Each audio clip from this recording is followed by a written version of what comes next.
السلام عليكم ورحمة الله وبركاته. نسأل الله يا رب يكون الجميع في خير وفي نعمة وفي أفضل الأحوال، اللهم آمين يا رب العالمين. إخواننا الله يبارك في الجميع، إن شاء الرحمن نتحدث في الفيديو ده عن العاسلات أو العاسلة، والنحال يتعامل معاها إزاي في الموسم وبعد انتهاء الموسم. إن شاء الله ربما يكون فيديو هيهم ناس كتير، ويعتبر هو تكملة للفيديو اللي كان من حوالي يومين أعتقد، اللي تحدثنا فيه عن توجيه النحل لتخزين العسل، وازاي النحال يجبر النحل على تخزين اكبر كميه من العسل. تمام، ده فيديو مهم، اتمنى اللي ما استمعش ليه يستمع ليه، واللي استمع للفيديو وربما يكون ما وصلوش بعض المعلومات. انا في اخ استفسر معايا وتواصل معايا بيقول لي ايتم الخلايا. تمام، انا ما ذكرتش في الفيديو ان انا ايتم خلايا، انا ذكرت وكل تركيزي كان داخل الفيديو ان الواحد يحيد على الملكة بأكبر قدر. تمام، وأتمنى أي أخ يستمع للفيديو يركز في الفيديو ويركز في الكلام. لو في أي استفسار اطرح الاستفسار، إنما اوعى تنفذ كلام خطأ. تمام، إنك أنت تنفذ كلام خطأ وتروح تعمل عمل خطأ وتقول الأخ محمد المصري هو اللي قال. أنا ما ذكرتش الكلام ده يا أخي. تمام، أنا كان هدفي كله إن أنا أحيد الملك، وأعطينا بعض الطرق، حاجز ملكي او ان النحال ينزل عذاره. يعني فيديو مهم، اتمنى ان النحال يستمع ليه اللي ما استمعش ليه. تمام، رقم الواتساب الله يبارك في الجميع موجود في الوصف. اي اخ، انا برد على الجميع يشهد الله. تمام، اي اخ فيه نقطه مش واضحه ليه او استفسار مش واضح ليه تواصل معايا يا اخي على الواتس. ان ما كنتش رديت عليك الصباح، تمام، هرد عليك المساء. لو تواصلت معايا المساء مثلا وانا مشغول هرد عليك الصباح. مقصود كلامي انا هرد عليك، انما ما تنفذش اي عمل خطأ. تمام، معلش انا بعتذر، بس كان الامر ده لابد ان هو يتوضح في بداية الفيديو، علشان هدف الواحد يشهد الله ان النحال يستفيد. بس ان هو ياخد معلومة بصورة خطأ او بفهم خطأ وينفذها، انا مش مسؤول صراحة على ان النحال يفهم ازاي. تمام، الله ييسر الحال للجميع. على العموم الله يبارك في الجميع، بخصوص الفيديو اللي هو بتاع العاسلة او العاسلات والنحال يتعامل معاها ازاي. طبعا الله يبارك في الجميع، في فيديوهات خاصة بالعاسلات في القناة الاولى اللي هي تربية النحل في الوطن العربي للمبتدئين والمحترفين. طبعا للي مهتم بالموضوع اكتر يقدر يبحث عليها ويستمع ليها. طيب، عامة احنا دلوقتي خلاص ان شاء الرحمن 5 ايام هينتهي شهر مايو ونخش في الشهر السادس بإذن الله. تمام، اللي الموسم بتاعه ربما يكون باقي عليه 10 أيام، باقي عليه 15 يوم والموسم هينتهي. يتعامل ازاي مع العاسلات اللي عنده دي؟ تمام، سواء عنده عاسلة أو اتنين أو ما شاء الله حسب ما يكون هو مجيش النحل. أخويا الله يبارك في عمرك، حسب الموسم اللي هيكون بعد كده عندك امتى. تمام، طب ندي مثال مثلا على الكلام ده. بالنسبة عندنا في مصر حاليا احنا في موسم البرسيم، يمكن تقريبا بعد 10 ايام ان كترت 15 يوم الموسم هينتهي. تمام، انا كرجل نحال العاسلات اللي عندي هعمل فيها ايه؟ هنزل العاسلات اللي عندي واعملها تقسيمات على ملكات، سواء ملكات عذارة او ملكات ملقحة. طيب ليه اقوم بالعمل دوت؟ لان ما عندوش موسم قادم بعد البرسيم، مش هيكون في موسم قريب بعد البرسيم. تمام، فانا اديت بس مثال بسيط عشان اللي بيستمع ليا يفهم انا اتكلم بقول ايه. تمام، واحد تاني يقول لك انا هخش بعد موسم البرسيم مثلا داخل مصر، هروح على موسم مثلا السمسم او موسم القطن. خلاص انت هتتنقل في الموسم دوت، سواء السمسم او القطن، تقدر انك انت تخلي العسيلة راكبة.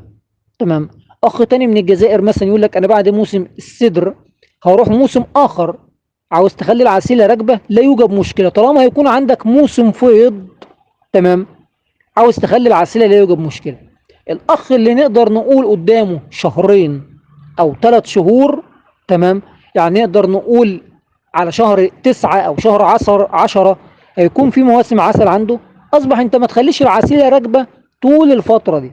تمام، نزل العسيلة بتاعتك، اضغط النحل بتاعك. تمام، لأن هيكون داخلين على فصل الصيف. تمام، تقدر تستغل مثلا لو انت ما شاء الله عندك 20 برواز، تمام، تقدر تستغل الطابق التاني اللي انت هتنزله ده، تمام، تستفيد منه كخلية. تمام، سواء عندك ملكة عذراء، عندك ملكة ملقحة، تمام، عندك التقسيم مناسب، قسم. عندك ظروف للتقسيم مناسبة وعندك ذكور، قسم. تمام. فأتمنى يكون الجزئية ديت واصلة للأخ اللي بيستمع ليا. الإخوة على سبيل المثال اللي داخل المملكة العربية السعودية، تمام، هو يعتبر خلاص أنت نقدر نقول خرجت من موسم السمرة. تمام. قدامك يمكن تقريبا حدود الشهر وتخش موسم الطلح. تمام. فتقدر انت مثلا في الفترة ديت تجيش نحل وترفع انت عاسلة لانك هتروح موسم طلح. تمام. الاخوة اتوقع في ليبيا في موسم، اتوقع السدر حاليا. تمام. فمقصود الكلام كل اخ بيستمع ليا من اي بلد عربية، تمام، شوف التوقيت اللي عندك ايه وايه اللي يناسبك بخصوص العاسلة. تمام. هل عندك موسم قريب ولا ما عندكش؟ لو عندك موسم بعيد، تمام، اصبح انت هتنزل العاسلات من عندك وتقسمها كخلايا، او لو عندك تقسيمات انت عاملها ضعيفة، تمام، تقدر تقول ان التقسيمات العاسلات اللي انت هتنزلها دي توزع الحضن اللي فيها على بعض الخلايا. تمام. دي نقطة لابد الإشارة ليها والنحال ينتبه ليها. طيب في أخ تاني بيستمع ليا قال لي أخويا محمد أنا حاليا دلوقتي بجيش النحل علشان أنا هخش لسه موسم إن شاء الرحمن في شهر 6. تمام. ده أنا دلوقتي بجيش نحل عشان أرفع عسلة. مفيش مشكلة، توكل على الله. تمام. طيب بتسأل عاوز مثلا إيه؟ عاوز تعرف إزاي ترفع عسلة؟ أقول لك ترفع عسلة إزاي برضه. ما طالما إحنا ذكرنا موضوع رفع العاسلات هنذكره، على الرغم إن إحنا شرحناها من قبل في كذا فيديو، ولكن نشرحها للأخ نقدر نقول اللي عنده موسم في شهر 6 بيجهز له وبيجيش نحل دلوقتي. هتيجي يا أخويا الله يبارك في عمرك قبل ما تخش الموسم، يعني أنت تخش موسم إن شاء الله شهر 6 أو منتصف شهر 6، ما تنتظرش لحد الموسم وترفع العسيلة، لا، ارفعها من دلوقتي. تمام. الخلية بتاعتك وصلت 10 براويز، وصلت 9 براويز، ارفع عاسلة، ولكن ما تحطش الحاجز الملكي لأنك أنت لسه بتستعد. أنت ما دخلتش الموسم، أنت بتستعد. أتمنى أن نركز في الكلام ده عشان الأخ اللي بيستمع ليه. تمام. أنت عندك موسم في شهر 6، هترفع العاسلة من دلوقتي على أساس تجيش نحل. تمام. طبعا لما هتيجي ترفع الله يبارك في عمرك العاسلة، هترفع في العاسلة ديت 3 براويز من الحضنة المغلقة. تمام. ومن ثم تنزل في طابق التربية، تمام، 3 براويز شمع أساس. شفت أنا بقول إيه؟ بقول شمع أساس. طب ليه بقول شمع أساس؟ لأنك أنت لسه بتجيش، أنت لسه هتخش الموسم. تمام. طب أخ تاني بيستمع ليه قال لي أنا دخلت الموسم خلاص أنزل شمع أساس؟ لا. تمام. فلابد الشخص اللي بيستمع ليه أو النحال أو الأخت النحالة اللي بتستمع ليه تحاول تفرق الكلام، هل يناسبها ولا ما يناسبش الأخ. تمام. فأنت لو لسه قدامك 10 أيام على الموسم، نزل شمع أساس مع دعم بتغذية سكرية على أساس النحل يقوم بالبناء دوت، ومن ثم تكون مجهز العسلة. دخلت الموسم خلاص، وانت داخل الموسم يبقى تنزل براويز مبنية جاهزة. تمام. طب الحاجز الملكي، الحاجز الملكي ما تركبوش نهائي إلا مع الفيض. تمام. مع موسم العسل لما النحل يبتدي يجمع كمية من العسل، تمام، من ثم تركب الحاجز الملكي. تمام. انما لسه ما دخلتش الموسم ما تركبش الحاجز الملكي. تمام. لعل يكون الامور واضحة. طيب في واحد اخ بيستمع ليا قال لي اخويا محمد الله يبارك لك انا عندي خلية 7 براويز وانا دلوقتي في الموسم، انا دلوقتي في موسم العسل، ينفع اركب عاسلة؟ اقول له يا اخي الامر ما بيجيش بالكلام ده. يعني اتوقع، انا كنت اتحدث مع اخت اتوقع من العراق امس، تمام، وعندهم موسم حاليا في العراق، وعندها ما شاء الله خلية 7 براويز، فهي عاوزة ترفع طابق تاني. تمام. وتحط في الطابق التاني 5 أو 6 براويز مبنيين، يعني مبنيين جاهزين. تمام. والنحل يضع فيهم عسل. قلت لها الامر ما بيجيش كده. تمام. واتمنى اللي بيستمع لي يفهم الكلام اللي انا اتكلم بقول ايه. الامر ما بيجيش كده. ما ينفعش ان انا ازود براويز لخلايا في موسم عسل والبراويز دي ما يغطيهاش النحل. لازم يكون في كثافة نحلية تغطي البراويز، ومن ثم النحل اللي هيغطي البراويز اللي هيكون مغطيه النحل دي، النحل هنقدر نقول هيسرح. تمام. وبالتالي يخزن لك كمية من العسل. خلاف ذلك يبقى لازم تحيد وتضيق على الملكة وتضيق على البراويز علشان تستفيد. تمام. خليه 7 براويز وانت في موسم عسل، ما ينفعش ترفعها عسل. تمام. طب امال اعمل ايه؟ حط حاجز ملكي بروازين، حط فيهم بروازين مع الملكه، ومن ثم استفيد في الخليه دي في جمع العسل. تمام. الله يبارك في الجميع. في موسم العسل نصيحه لله، محدش يوسع للملكه ازيد من اللازم، محدش يوسع للنحل ازيد من اللازم بالبراويز او بالاطارات. تمام. لان ده كله بيجي على حساب العسل. تمام. طيب الله يبارك في الجميع.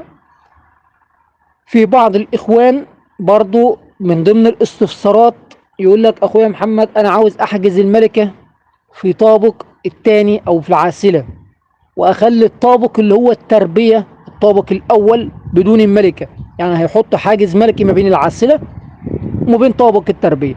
تمام. ويخلي الملكة في الطابق الثاني. يا أخويا الله يبارك فيك، أو أختي اللي بتستمع ليا، تمام، ما ينفعش. لازم يكون الملكة موجودة في الطابق الأول. طب ليه بقول كده؟ لأن لازم إن النحل يستشعر بيها وهو داخل الخلية، تمام، وهو خارج من الخلية كسروح، لازم يشعر بالملكة، يشعر بالفرمون الملكي بتاعها. خلاف ذلك أنت لما تخليها في العاسلة في الأعلى، تمام، هيحدث ارتباك في حركة النحل، هتبص تلاقي الخلية ابتدت تبني بيوت ملكية في طابق التربية. تمام. انا بقول استفسارات الاخوان بيسالوها ليا على الخاص او على الواتس. تمام.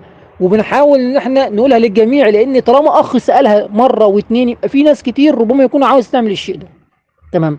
فاصبح ان الملكه لازم تخليها في طابق التربيه. تمام. حطيت حاجز ملكي في طابق التربيه الملكه، ما حطيتش حاجز ملكي برضو تكون الملكه في طابق التربيه، ما ترفعهاش نهائي في العسيله. تمام.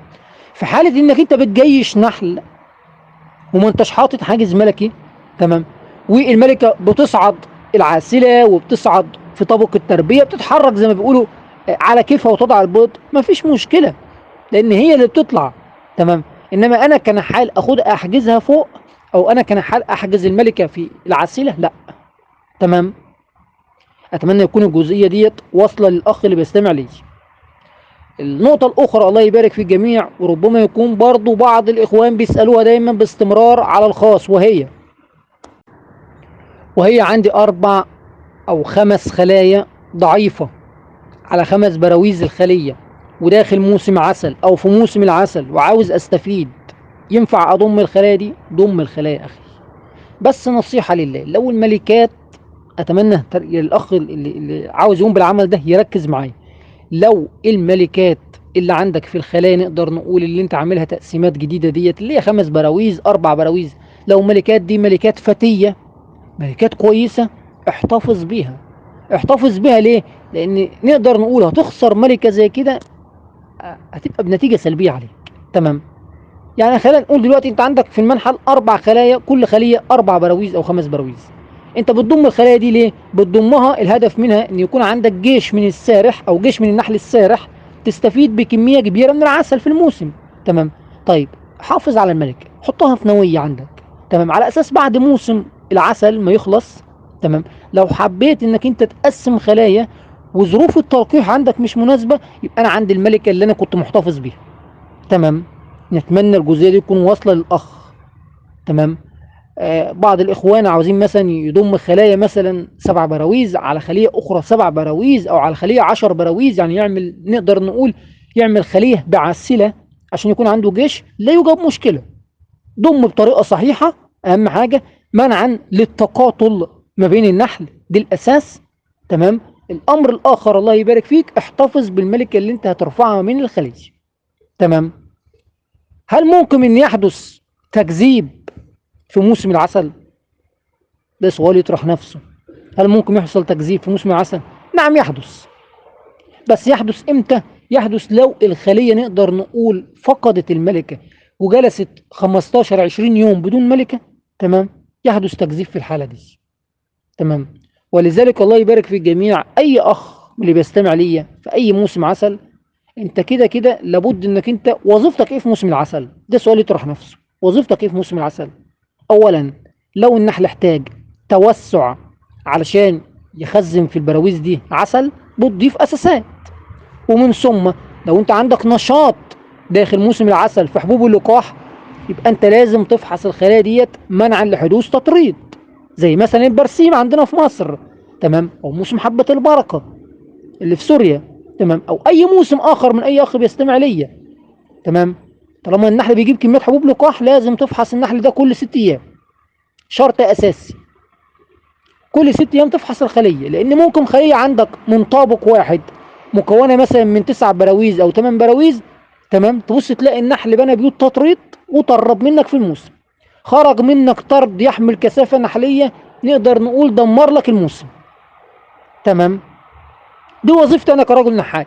لما تيجي تدخن اخويا الله يبارك فيك، تدخن على الخليه، دخن تدخين بسيط، التدخين الازيد من اللازم في موسم العسل، من ثم هيترك روائح في العسل نفسه.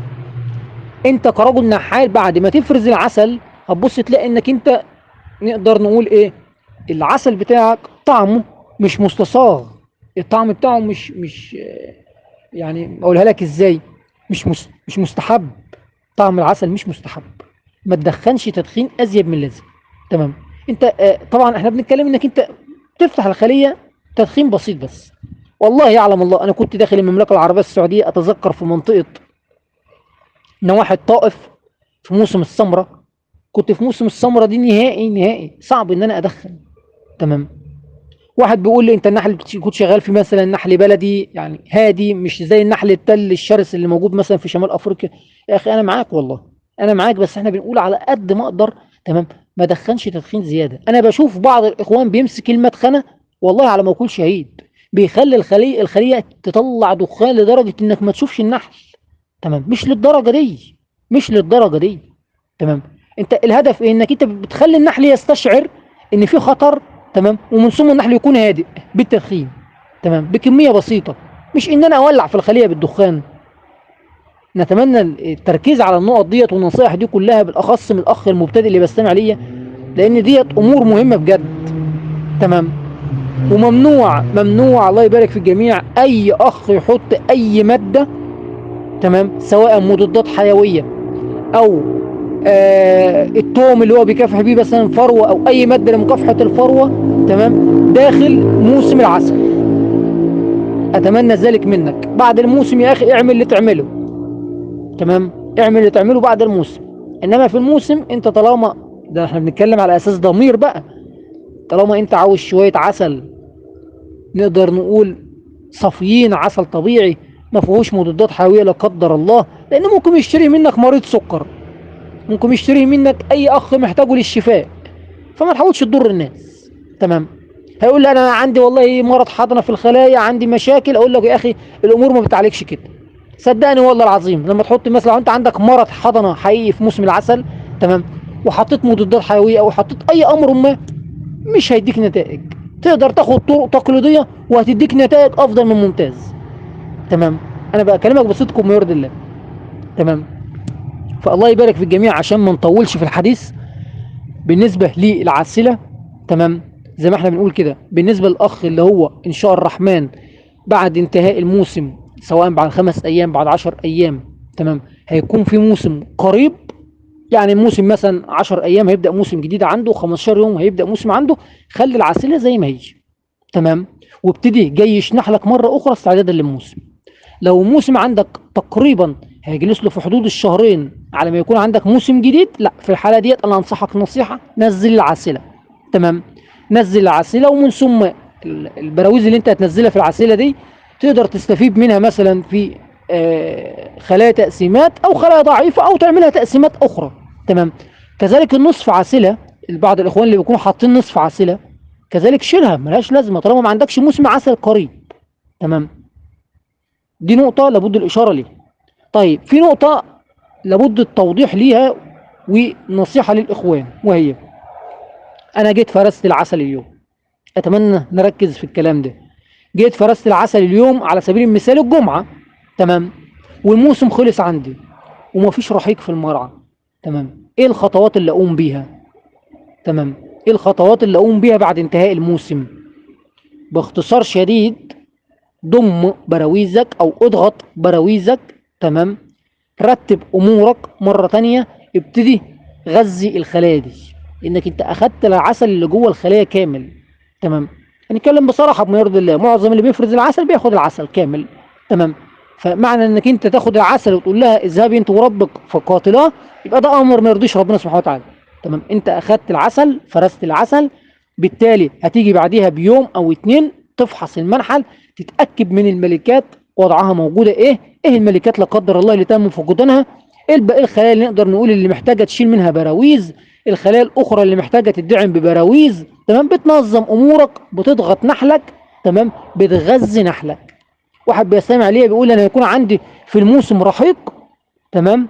والموسم نقدر نقول ما انتهاش بنسبه 100%، لسه في 20%. خلاص انت عندك استثناء. انت عندك استثناء، ما تقدمش تغذيه، خلي النحل يستفيد من المرعى. انا اتكلم على الاخوان اللي الموسم خلص عندهم بنسبه 100%، لا يوجد رحيق في المرعى، لا يوجد رحيق في المرعى، واخدت العسل لازم تغذي. تمام. عشان يكون الكلام واضح. واحد بيستمع ليه يقول لي احط عجينه سكريه كاندي، اقول له يا اخي العجينه السكريه الكاندي ما تحطهاش الا في الشتاء ان شاء الرحمن، شهر 11 12 ميلادي. تمام. واحد بيستمع ليه يقول لي انا ما عنديش حبوب لقاح، ينفع اعمل عجينه بروتينيه؟ اقول له لو انت ما انتش قادر تروح مراعي فيها حبوب لقاح، فانت مضطر تعمل عجينه بروتينيه. تمام. انا بأسف وبعتذر، ربما يكون بخش في امور كتير وبتطرق لحاجات كتير، بس صدقا والله كل ده تم سوء لنا على الخاص. تمام. يعني اخ من الكويت كان سألني امس عاوز احط عجينه سكريه في الخلايا. تمام. الامر صعب في الكويت، درجات الحراره مرتفعه، ربما تصل ل 40 درجه. هو صحيح عنده عذر ان هو ربما يترك النحل 10 15 يوم بسبب عمل ليه معين، ولكن مش هينفع تحط عجينه سكريه لسبب ان العجينه السكريه دي مع درجات الحراره المرتفعه عندك في الكويت هيبتدي تسيل العجينه السكريه على النحل. طب انصحك بايه؟ زي ما انا قلت لك طبعا على الواتساب او على الخاص، انصحك تقدم لها تغذيه مركزه مره او اتنين، النحل يخزنها في البراويز وبعد كده روح عملك يا اخي مفيش مشكله. انما تترك عجينه فوق البراويز هتنزل وتسيل على النحل، ومن ثم لا قدر الله ممكن يحدث اغلاق على فتحه السروح والخليه تموت او تختنق. والله العظيم كل الكلام ده حدث معانا. انا اتذكر من سنتين او من 3 تقريبا. تمام. حطيت عجينه بروتينيه في حوالي شهر 4 او 5 ميلادي. تمام. والعجينه سالت على البراويز ونزلت ارضيه الخليه لحد ما راحت على فتحه السروح، قفلت فتحه السروح. جيت بعدها بثلاث اربع ايام في زياره للمنحل، لقيت في خليه ميته، والله الخليه كانت ربما تقارب من ال7 براويز ميته كامله. تمام. طب ماتت ليه؟ لان العجينه عملت اغلاق لفتحه السروح. تمام. فالله يسامحنا على الشيء دوت. انا ما كنتش يعني نقدر نقول مش عمر اكيد ما اقصد ان انا اموت نحلي، ولكن ده اللي حدث. فطالما الواحد حدث عنده خطأ بينصح بيه الاخوان برضه. تمام. بينصح بيه اللي بيستمع ليه، بينصحوا بيه. تمام. انما ان الواحد يقول والله انا المعلم وانا البروفيسور بتاع النحل، ما بتجيش كده. الواحد لو ما اتعلمش من اخطائه صدقا هيخليه طول عمره حمار، طبعا مع الاحترام للحمار نفسه يعني. تمام. فنتمنى من الجميع يركز في الامور ديت. نتمنى من الاخوان اللي بيفرزوا العسل للاسف الشديد يعني ويترك النحل ينهار، يقول لك خلاص انا ما عنديش موسم الا بعد شهرين 3، ويسيب النحل يتراجع. تمام. اتمنى منك يا اخي حافظ على نحلك، لا اما تبيع النحل دوت وتسيب مهنه تربيه النحل صدقا يعني. تمام. انك انت تاخد العسل وترمي النحل ده مش اسلوب، ده شيء ما يرضيش ربنا سبحانه وتعالى. تمام. لازم زي ما انت اخدت منه تدي للنحل ده. تمام. انما انك انت تقول ده والله هيعيش ويستمر معايا شهرين وثلاثه واربعه بدون تغذيه، وانت ما عندكش في المرعى اصلا رحيق، هيعيش منين؟ هيعيش منين؟ فاهم اتكلم في ايه ولا ما انتش فاهم؟ الله ييسر الحل للجميع، ونسال الله يا رب التوفيق. لو في اي استفسار او تعليق نتمنى تركه، وان شاء الله يتم الرد عليه والاجابه عليه. طبعا انا بعتذر لاي اخ بيقول لي انت ما بتطلعش بس مباشر ليه. صدقني عذرا لاني مش بايدي. القناه اللي هي البديله ديت ما ينفعش ان انا اعمل بث مباشر الا لما ان شاء الرحمن نحقق الشروط اللي فيها، اللي هو ربما يكون 1000 مشترك او ما شابه ذلك. تمام. ولكن الحمد لله احنا ماشيين في الطريق الصحيح يعني. طبعا القناه اللي هي تربيه النحل في الوطن العربي للمبتدئين والمحترفين، اللي هي القناه اللي حدث فيها مشكله، بنحاول بقصارى جهودنا والله نستعيد الامور مره تانية ونشغل القناه او نفتحها. ولكن ربما يكون في مشكله بنحاول لقدر الامكان نحلها يعني. فالله ييسر الحال، ونتمنى من الاخوان طبعا يشتركوا في القناه ديت، لعل ان شاء الرحمن باسرع صوره نحاول نفعل ميزه البث المباشر، ومن ثم نرجع زي ما كنا من قبل في فيديوهات على طول على المباشر للرد على مثلا استفسارات النحالين واسئله النحالين او ايا يكن يعني. الله يبارك في الجميع، ونسال الله يا رب التوفيق للجميع، ومشكورين شكرا جزيلا.